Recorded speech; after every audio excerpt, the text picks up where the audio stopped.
പൊളിച്ചതെല്ലാം പണിതിരിക്കണം. ഇതാ സുപ്രീം കോടതിയുടെ ഉത്തരവ്. അധികാര ഗർവ് ഉപയോഗിച്ച് യോഗി പൊളിച്ച് കെട്ടിപ്പൊക്കിയ വർഗീയ മതിലിനെ നിയമത്തിന്റെ ചുറ്റുക കൊണ്ട് തച്ചുടയ്ക്കുകയാണ് സുപ്രീം കോടതി. ബുൾഡോസർ രാജ് എന്ന ഉത്തർപ്രദേശ് മുഖ്യമന്ത്രി യോഗി ആദിത്യനാഥിന്റെ കയ്യൂക്കിന് നേരിട്ട് പലതവണ സുപ്രീം കോടതി വിലക്കിയിട്ടും അതെല്ലാം കാറ്റിൽ പറത്തിക്കൊണ്ട് വീണ്ടും ന്യൂനപക്ഷങ്ങളുടെ വീടുകൾ പൊളിക്കാൻ ബുൾഡോസറായി പോയിരുന്നു. ഇനി പഴയതുപോലെ കാര്യങ്ങൾ അങ്ങനെ എത്ര എളുപ്പത്തിൽ നടക്കില്ല. ഇനി എങ്ങാനും കൈവച്ചാൽ സർക്കാർ ചിലവിൽ പണിത് കൊടുക്കേണ്ടി വരുമെന്നാണ് സുപ്രീം കോടതിയുടെ ഉത്തരവ്. സർക്കാരിന്റെ നടപടി ഞെട്ടിപ്പിക്കുന്നതും തെറ്റായ സന്ദേശം നൽകുന്നതാണെന്നും ചൂണ്ടിക്കാട്ടിയിരുന്നു സുപ്രീം കോടതി. പ്രയാഗ്രാജിൽ ഒരു അഭിഭാഷകന്റെയും പ്രൊഫസറുടെയും മറ്റ് 3 പേരുടെയും വീടുകൾ പൊളിച്ചു മാറ്റിയതിന് എതിരായ ഹർജിയിലാണ് വിമർശനം വന്നത്.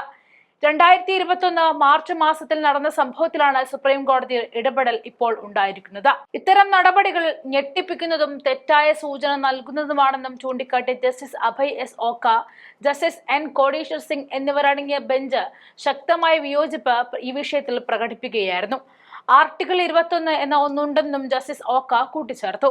പൊളിക്കുന്നതിന് മുൻപ് പാലിക്കേണ്ട നടപടിക്രമങ്ങൾ വ്യക്തമാക്കുന്ന സുപ്രീം കോടതി സമീപകാല വിധിയും ജസ്റ്റിസ് ചൂണ്ടിക്കാട്ടിയിരുന്നു. അഭിഭാഷകനായ സുൽഫിക്കർ ഹൈദർ, കോളേജ് അധ്യാപകനായ പ്രൊഫസർ അലി അഹമ്മദ് എന്നിവരുടെ അടക്കം വസതികളാണ് നോട്ടീസ് നൽകി പിറ്റേ ദിവസം പൊളിച്ചു നീക്കിയത്.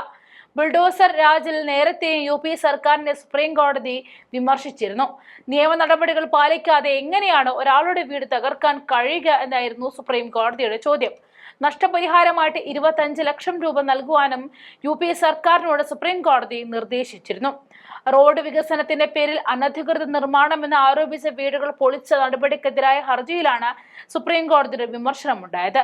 ഇതിനു മുൻപ് ആ കുടുംബത്തിൽ ആരെങ്കിലും തെറ്റ് ചെയ്താൽ അല്ലെങ്കിൽ തെറ്റ് ആരോപിക്കപ്പെട്ടാൽ അവരുടെ വീട് പൊളിക്കുന്ന രീതി ഈ യോഗി സർക്കാരിനുണ്ടായിരുന്നു. നിയമവാഴ്ചയുടെയും നീതിബോധത്തിന്റെയും ജനാധിപത്യ സമൂഹ ജീവിതത്തിന്റെയും സകല ധാരണകളെയും അട്ടിമറിച്ചാണ് സംഘപരിവാർ സർക്കാരുകൾ ഇന്ത്യയിൽ ബുൾഡോസർ രാജ് നടപ്പിലാക്കാൻ തുടങ്ങിയത്.